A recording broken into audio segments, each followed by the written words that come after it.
పరంపరే silks లో anniversary day sale కళ్యాణం కమనీయం ఆఫర్ జూలై 1 నుంచి జూలై 30 వరకు 50% ఆఫ్.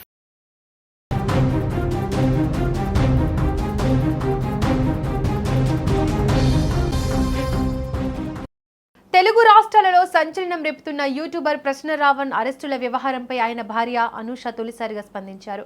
సోషల్ మీడియాలో ప్రశ్న రావణ్ గురించి జరుగుతున్న ప్రచారాన్ని ఖండిస్తూ వీడియో పత్రిక ప్రకటన విడుదల చేశారు.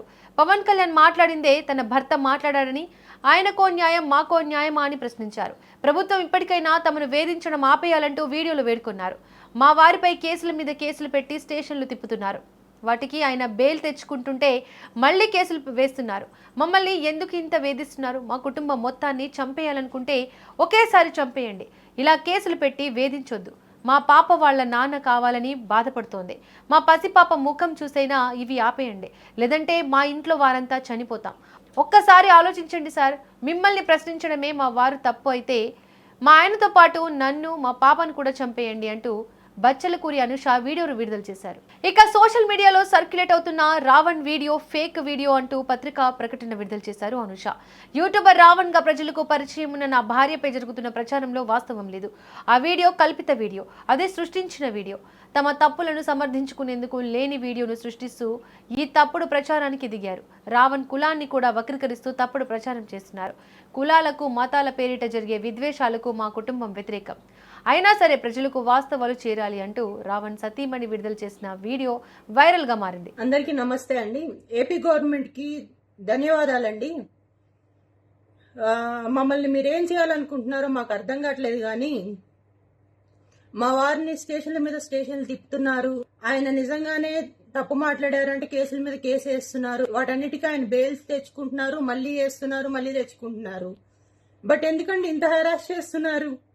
అవసరమా మీకు? ఒక మనిషి నోటి నుంచి ఒకళ్ళు మాట్లాడితే తప్పు, ఇంకొకరు మాట్లాడితే తప్పు కాదు అన్నప్పుడు ఇవే కేసులు పవన్ కళ్యాణ్ గారి మీద కూడా వేయాలి కదండి. ఆయన మాట్లాడిందే మా వారు మాట్లాడారు. మా కుటుంబం మొత్తాన్ని చంపేయాలనుకుంటే ఒకేసారి చంపేయండి. ఇలా కేసుల మీద రోజుకొకటి. నాకున్న పసిపిల్ల చాలా బాధపడుతుంది. వాళ్ళ నాన్నగారు కావాలి అనేసి చాలా ఇబ్బంది పడుతుంది. నాకున్న చిన్న పాప చాలా ఇబ్బంది పడుతుంది. తన మొఖం అన్నా చూడండి, లేదా మా కుటుంబ సభ్యులు మేము అందరం ఒకేసారి చచ్చిపోతామండి. ఎందుకంటే నోట్లోంచి ఒక మాట వచ్చిన తర్వాత ఒకరు మాట్లాడితే తప్పు లేదు, ఇంకొకరు మాట్లాడితే తప్పు అన్నప్పుడు హింస పెడుతున్నారండి. మీరు కేసులు పెట్టట్లేదండి. ఒక కేసు అంటే సరేనండి, ఒక స్టేషన్ అంటే సరేనండి. బెయిల్ వస్తుంది మళ్ళీ తీసుకెళ్తున్నారు, బెయిల్ వస్తుంది మళ్ళీ తీసుకెళ్తున్నారు అంటే ఒకసారి ఆలోచించండి సార్. లేదా చంపేయండి, ఒకసారి చంపేయండి, అయిపోతుంది. ఇక మీరు ప్రశాంతంగా మీరు చేసుకోవచ్చు. మిమ్మల్ని ప్రశ్నించడమే మా వారు చేసిన తప్పు అయితే చంపేయండి. ఆయనతో పాటు మమ్మల్ని చంపేయండి. ఆయన ఒక్కడనే కాదు, ఆయనతో పాటు ఆయన కుటుంబం, నేను, నా కూతురు, మమ్మల్ని కూడా చంపేయండి. ఇంతకు మించి మేమేమీ చెప్పలేమండి. మాఫింగ్ వీడియోస్ ఏంటండి? అలాంటి వీడియోస్ ఎక్కడన్నా పెడతారా అండి? అలాంటి ఎక్కడన్నా ఉంటాయా? తప్పండి, మీరు చేసేది చాలా తప్పు. మాఫింగ్ వీడియోస్ చేయడం అనేది చాలా తప్పు.